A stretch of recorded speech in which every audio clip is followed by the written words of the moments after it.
Pechenkalarim, to'g'risini aytsam, kuz va quyosh meni sochlarim uchun haqiqiy falokat. Shamolda quriydi, xiralashadi, sinadi.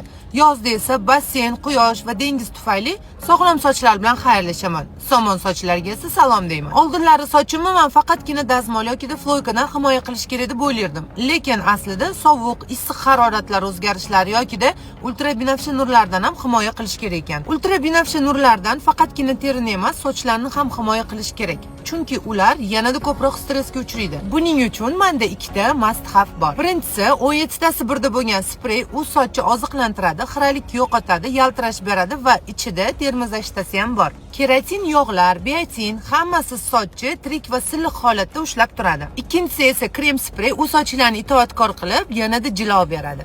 Makadamiya yog'i, keratin va biotin eng zo'r uyg'unlik. Qisqa qilib aytganda, biri sovuqdan, biri issiqdan asraydi. Birgalikda esa ular sochlar uchun haqiqiy qalqon.